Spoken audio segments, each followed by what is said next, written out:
All right, guys, we got a big, busy, at least the beginning to the week. Just as you saw, not only is it really cold here, especially for late April in West Tennessee, it's also still pretty dang wet. We got hammered with about 2.5 inches of rain on Friday, and you know, even if it was warm enough to plant, a lot of the areas of the field still definitely too wet to plant. But never mind, we got plenty of other stuff we got to get caught up on in the meantime. Oh my gosh, look at that hair. No, it's gone. I almost regretted it this morning. It was a little chilly. You don't look like you belong on a farm now.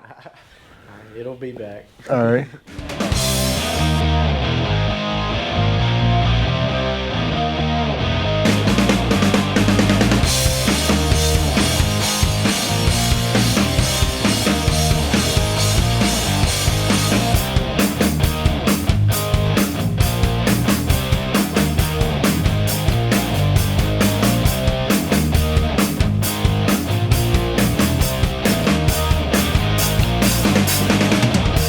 We got a lot of stuff we gotta do. We gotta get geared up and ready to roll pretty quick. Our wheat needs to be sprayed, so we gotta get the water truck buttoned back up, and then we gotta get the sprayer finished, cleaned out of the spray solution, and then get the twin jet tips and stuff on there.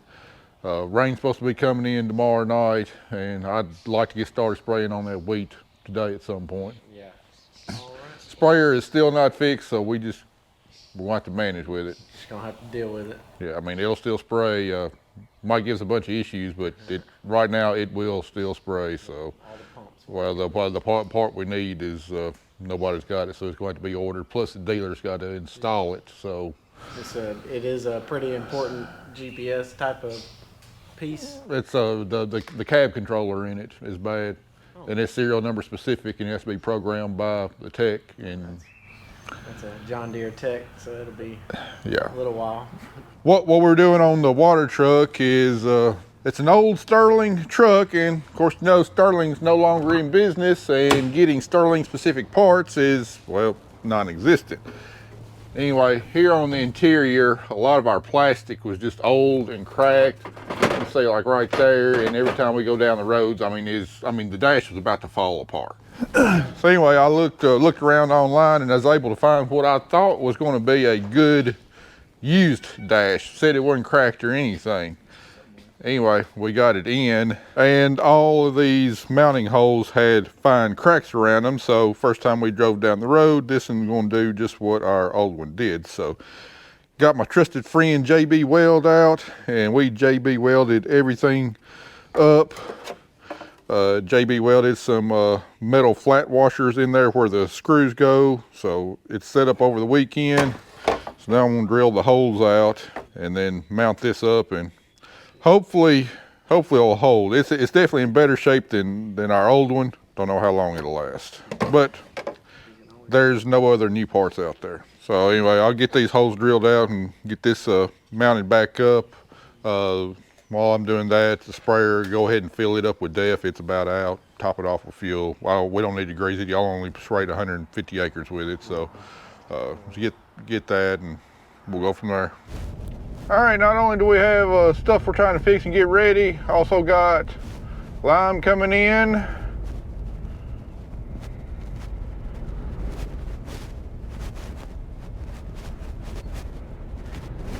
Lime spreading going on. There comes spreader number 2. I sure wish I could talk them into spreading my chicken litter too. That situation is still up in the air. The guy that I thought was gonna come do it, get his equipment up here yesterday, or get his equipment up here last week, still not up here. Apparently he's having mechanical difficulties too. So he says, so I don't know at this point. All right, you know how I said 2 videos ago that our sprayer was the only thing that was 100%? Apparently I was wrong. You heard me talking with Andy this morning, and then you saw when we were wrapping up a soybean planting that you saw the lights wasn't working. You heard Kelly talking about the GPS acting wonky. Well, Friday when I was down here in the rain trying to diagnose the lights, my booms wouldn't unfold, popped up an error message. And we've been having, for the last year or so, we've been having just kind of mysterious gremlins just pop up. Nothing permanent, nothing that really be fixed, because it was just kind of in and out on that kind of stuff happening. All except for the lights. Well, apparently the reason the lights isn't working, I had to get a tech out here Saturday, because I traced all the wiring and voltages wasn't making sense, just getting back feeding and all that kind of stuff. And anyway, the tech, after a half a day, finally determined that the cab controller was bad, because he went and swapped it out with another one that they had on the lot. Of course, nobody's got one in stock this morning. They got to order it, and it's also got to be installed by the dealer because it is serial number specific. But I think this thing will still spray. Just gonna have to make do with these gremlins that pop up. Hopefully it doesn't completely go out and completely shut this machine down. As long as it's daylight, we should be able to spray. Oh, and that cab controller, just the controller itself, no service calls or anything, $2,000. I'm almost at the point I'm ready to go get an old John Deere 7000 mechanical planter, maybe an old Ford TW Series tractor, or two Ford TW Series tractor, one to pull the planter and the other to put a 3-point hitch boom system on it. Straight mechanical, no electronics. All right, what we're doing now, got our booms unfolded. We got some rinse water in the tank with ammonia that we've been letting sit all weekend. So what we're trying to do is we're trying to clean all the herbicides, the residual and the metribuzin out of the boom system, because we got to go spray wheat, because any kind of residual chemical in the tank could really hurt the wheat at this stage in the game. So we want to make sure everything's perfectly clean. We've cleaned the strainers out. We'll be using different tips, but all the boom hoses and tank and everything, we got to make sure that there's no residual chemical in there. So to clean it out, what we did is we rinsed with clean water and sprayed out through the booms 3 separate times, about 100 gallons each. Then we put about 3 gallons of ammonia in with 100 gallons of water, run it, circulated through the system for about 15 minutes, sprayed about half of it out, then let the other half of it sit in there over the weekend. And now we're spraying the other half out. Then we'll run about another 100 gallons of clean water through there, and it should be clean as a pin after that.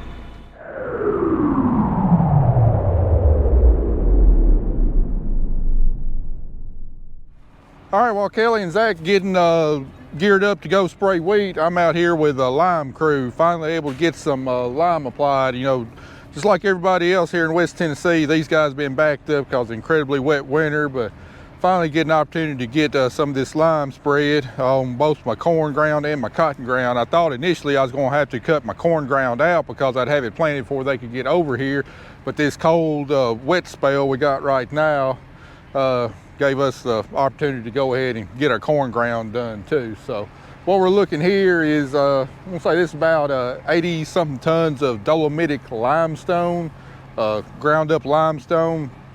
And what we're doing this is using this to neutralize the acidity in our soils. You know, our soils naturally get acidic over a period of time with the fertilizers we use, plus the roots growing in the ground and releasing a little bit of acidity to make nutrients available. So, you know, for optimum productivity, we have to apply dolomitic limestone or Fredonia limestone, which is high cal limestone, every so often to bring our pH up to optimal levels, which for us is around a pH of 6.5. That's when, at around a pH of 6.5 to 6.7, that's when the maximum amount of nutrients are available in the soil. Soil gets too acidic, a lot of the nutrients get tied up to the soil colloid and cannot be released for plants to take up, and therefore your productivity will be hurt because the plant can't take up the nutrients in the soil. Plus all the microbial life, you know, it doesn't want to live in real acidic conditions. So a very slightly acidic condition in the soil is optimum for crop productivity. We have our soil sampled about every 3 years on a grid, 2.5 acre grid pattern, and then according to the soil test results is how much of lime per acre we're going to apply. These trucks are capable of variable rating it, and as they go across the field, they're going to be variable rating the amount of lime that they're applying according to what the soil test in that particular area called for. Now, not every part of the field is actually going to need lime, so what they're doing is they're going around, they're following their maps to find out the places in the fields that needs lime. Like this area right here, the pH is close enough to ideal that it's not going to require any amount of lime. See, this one over here just started spreading, because that's where the prescriptions started calling for lime.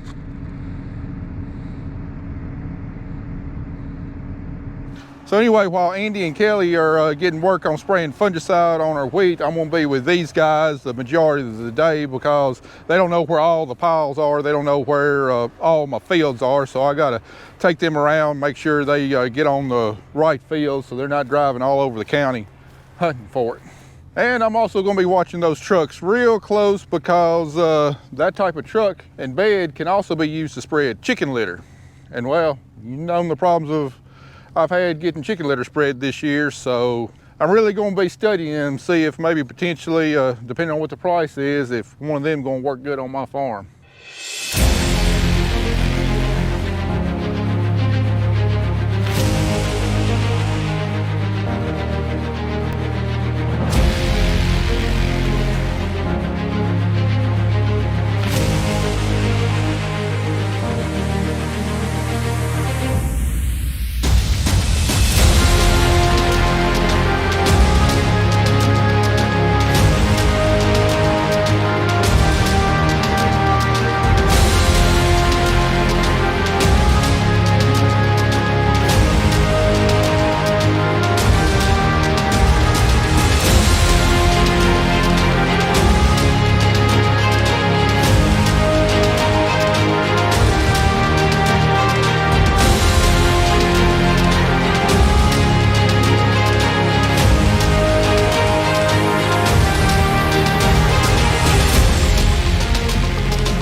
Well, we got truck problems on one of them. This yellow rogator's down, and guess what it's down for? Yep, you guessed it. The government mandated emission system, the DEF dosing module, is malfunctioning on it. So I ain't the only one that has problems with DEF. So anyway, a tech's supposed to be on their way, hopefully get him back up and running. Luckily got two trucks here, so one's still able to keep on spreading even though the other's sitting still. Well, it's official. My farm's just plain old bad luck. It ain't just my equipment, it's anybody that comes on my farm brings their equipment. You see a problem with them leaf springs? See a problem with them leaf springs? Yeah, that's right, both leaf spring packs is broke. I mean, just general wear and tear, but again, it happened on my farm, not somebody else's farm. But they close to getting wrapped up, so the only way you get done today is be running both trucks. So they're gonna load the truck light and just try and baby it to get through the rest of the day. In other news, I think Andy and Kelly running pretty good. Haven't heard anything from them today, so at least they're getting the wheat sprayed. All right, let's see how good this plowed up ground holds up.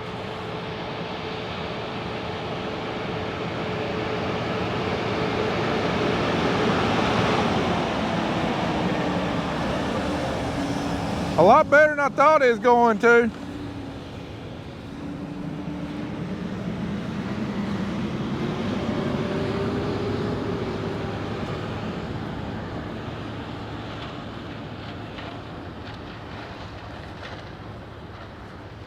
Oh, maybe I'll get by and not have to bring a do-all back up here to smooth this out. Might be a couple areas I ain't happy with, but is it worth driving all the way up here to Jackson with a plow? I don't know. Yeah, I mean, if that's the worst of it right there, that ain't worth driving up here for. Oh, he did a little spin in there.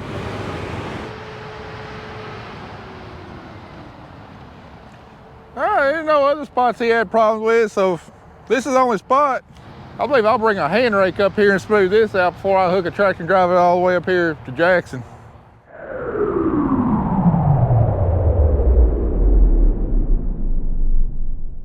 All right, we're finishing up spreading over here on the farm where I built that terrace, so thought I'd come back here and take a look at it, see if it done what I think it's supposed to do. Well, it ain't holding no water. And it didn't get washed over after pounding 2.5 inches, so I think it's pretty successful. And then look here where these other terraces were, and we plowed up. I mean, absolutely no sign of washing or anything like that, no erosion. It sure is nice when a plan comes together. I'm pretty tickled with this. Real tickled with it. Yeah, I'm gonna be real happy with this field now for as long as I work this farm. You can kind of see this high point right here. From this point this way, all the water drains that way. And then from this point this way, all the water drains that way. Uh-oh, it looks like I got a little corn plant coming up and I ain't even brought any corn seed over here yet. And fortunately, it looks like that all this where we plowed up is going to be dry enough. Don't expect them to track it up too bad to where we got to bring a do-all back over here and finish this. Look at it, look at him going across that. There ain't no way he would have been able to go across it that fast before with those terraces.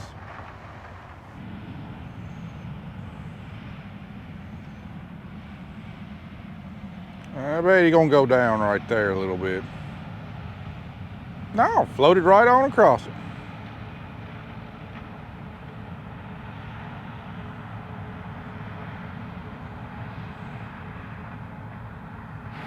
All right, let's watch him go across all these now.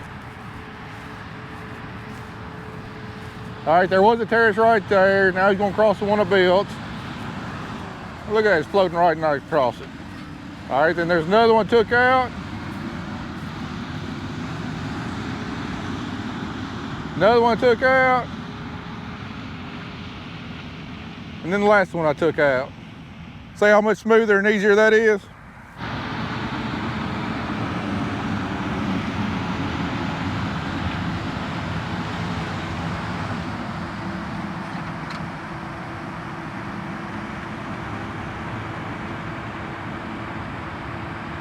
Well, they only got a couple more loads of lime to spread, so that's going to be all the lime spreading action I'm going to show. Let's see what we'll get into tomorrow.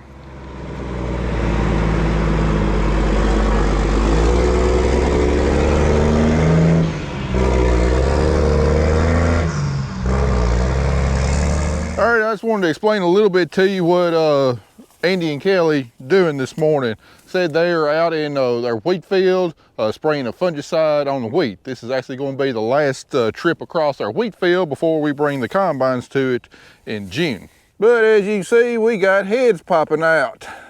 That's going to be the reproductive part of the plant. This right here, and this is the primary thing they're trying to protect with the fungicide. Now looking at the very topmost leaves on the plant called the flag leaf, all the leaves look good, not seeing any kind of signs of disease. They got a nice green color to them and not showing any kind of discoloration or any signs of disease. But what we're especially concerned about is not just disease on the leaves, but disease actually getting into this head of wheat right here that could affect kernel set, but not only that, also with pathogens being in the wheat seed. And what we're trying to protect from on here is Fusarium head blight, otherwise known as head scab. And anyway, it's a disease that can come in right when this wheat's flowering if you get the right environmental conditions, and it can set up inside each of these little spikelets on the head and either prevent those spikelets from producing any kind of seed, or just making a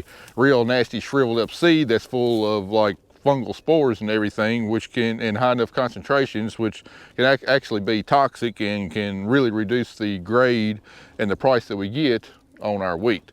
So we got a real narrow window of when we can spray a fungicide on this wheat to keep this disease from coming in.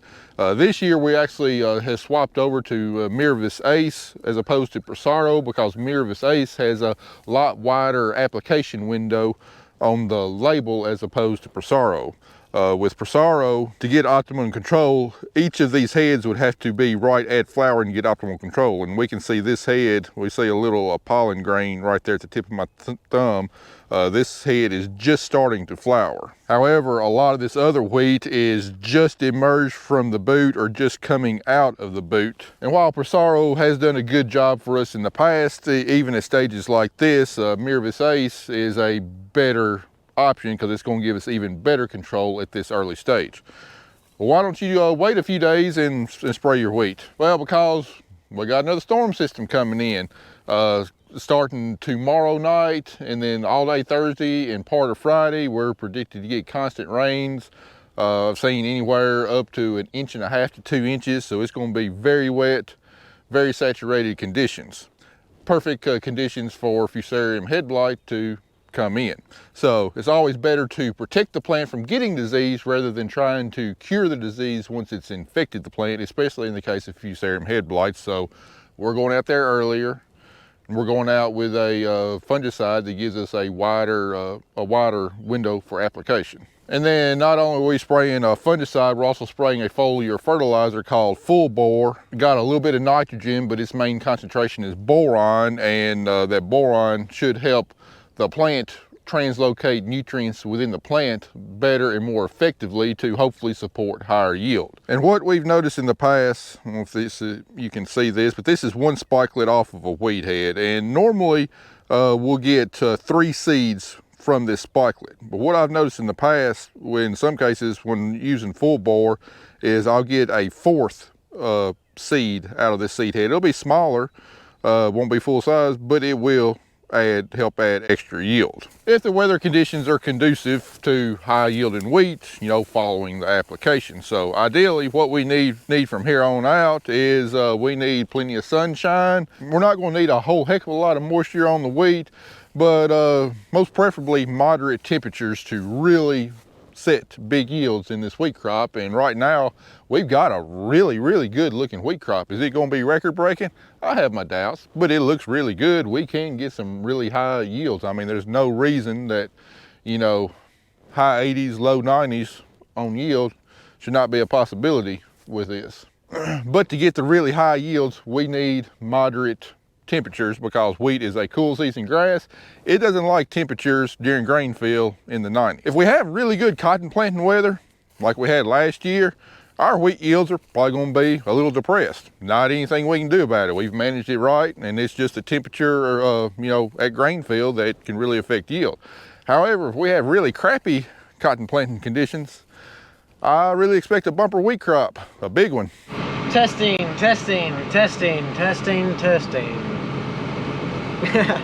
See if you can hear me or not. All right, well, so Kelly isn't here on this last little piece, and we don't need a full load. We only need about 52 acres, and well, really about 50, but we're gonna put just a little bit more in there just so you don't run out.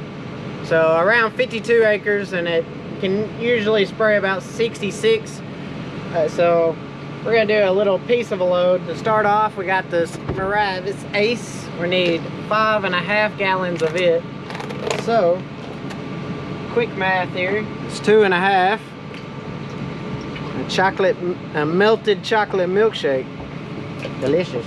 And we usually rinse these out as we're pouring them in there, but since I've got a GoPro going, I don't think y'all can hear me. I don't think y'all can hear me good enough if I turn turn the compressor back on, or the generator back on, so we're just not gonna do that just yet. So that was 2.5. This is 5. Woo! And we only need a half of a gallon, so 64 ounces is half of 128. And this whole pitcher is 64 ounces. Stuff's too expensive to not rinse out. Not that it's just poisonous, it's just expensive. And now for the full bore, on a full load, we've been doing about 4 and 10 ounces. 4 gallons and 10 ounces. So we need about 3 gallons and a quarter gallon. 2.5, a half a gallon, 3 gallons, 3.5 gallons. Ooh, a little splash on that one. All right, while Kelly and Andy finish spraying wheat, I'm gonna get this planter switched over to corn. All we gotta do on that is change out all the plates on the meters, probably adjust the row cleaners down just a hair, just the depth, and then go into our monitor and configure the monitor to disable all the front units, and then we'll raise the front units up and lock them up. And that's gonna be all it takes to get this thing ready to plant some corn.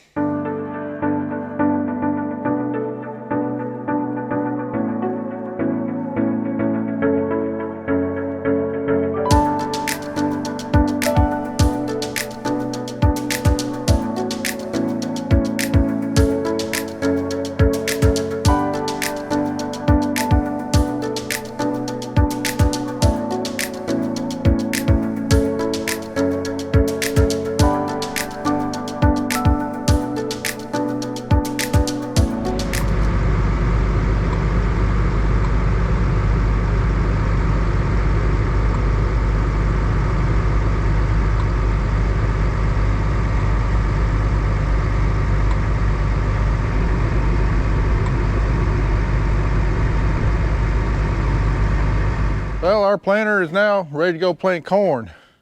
However, we're not going to go plant corn yet. And the reason for that is the conditions are just not great for planting corn. Ever since we got that 2.5 inches of rain, it's been pretty dang cool. As you can see, I'm out here in long sleeves. It's a little chilly today. High is supposed to get up around 70 degrees a day, but we've had 4 nights in a row of temperatures at 40 degrees or less. I mean, heck, Sunday night it got down to 35 degrees. So the soils are still pretty heavy and they're pretty cool. Now, if the long-term forecast look decent, that'd be marginal conditions to go plant corn in. Now, I know what all you Midwest guys are saying. I'd kill for conditions like that. I'd be putting corn seed in the ground in a hurry. And the varieties y'all plant might tolerate cold, damp conditions better than our varieties do, but the only time that your corn seed has 100% yield potential, or any type of seed, is when it's still in the bag. As soon as you put it in the ground, it starts losing yield potential every single day. So we don't want that corn sitting in cool, wet soils for a very long time, just burning up energy that it needs to emerge. Could affect the emergence timing between seed to seed to seed, you know, prevent us from getting carbon copy stands of every single plant in the field. So we're gonna wait, not gonna plant this week, we're gonna wait till next week. Conditions are supposed to improve. Yeah, it's gonna be the first part of May. Yeah, our corn's gonna be a lot later than it usually is, but corn planted early next week, not gonna come up hardly any later than corn planted today, and gives a lot better chance of getting a good stand. I was really debating pretty hard about whether to go try and plant a few acres this afternoon and tomorrow before this next storm system comes in. Talking about 2 days of wet weather, maybe 1.5 inches total, plus very cool conditions after that. Talking about 4 consecutive nights of low temperatures, in the low to mid 40s, high temperatures, maybe somewhere mid 50s to around 60, with cloudy conditions, damp conditions. That's just not very conducive of getting a perfect uniform stand. Like I said, any corn that I planted today, really not going to come up any faster than corn planted next week into better conditions. And that seed just burned up a lot of energy struggling trying to germinate and come up out of the ground. And that's energy that I want to put towards getting good root systems, getting good healthy plants, getting off to a quick start, not hurting that vigor any on that plant when it's coming out of the ground. So I really struggled on this decision because I really want to get some corn seed in the ground. But I talked to Dylan Joyce, and also talked to somebody else y'all might not know of, Eric Reed, the crop critic on YouTube. He's actually been featured on one season of Corn Warriors, and the man knows his corn production. He's part of the 300 bushel club, producing extremely high yields and probably worse soils than what we got. He's over in Middle Tennessee. So if y'all don't follow him, watch him. I highly recommend y'all go check out his channel. He just got started, so he's up and coming on YouTube. Anyway, his channel is called the Crop Critic. And me and him, we got a lot of different philosophies on how we farm. But I can't argue with the man's success. He's made some really high yields, and his advice was, in our no-till cover crop environments, there's just not going to be enough heat there, along with excess moisture. My corn seed's going to be better off in the bag, going to set us up for potentially a better success later on in the year. And Dylan said that he was keeping his seed in the bag in the meantime too. So those two farmers I highly respect, and that's kind of what my thinking was. Even though my want is to get out there and put seed in the ground, the part of me that's got experience is telling myself, just cool your heels, wait. Come September, won't notice any difference in timing, and could potentially have a lot better crop. So we're gonna leave in the bag. We're not even gonna plant our sweet corn. But our planter is now set up and ready to go to field to plant corn as soon as it's fit to do so. But in the meantime, I know y'all won't see planting videos, but looks like there's gonna be another repair and maintenance video coming between now and corn planting. So anyway, guys, really appreciate y'all watching. We'll see you in the next one. You're just not gonna see us planting in the next one, unfortunately.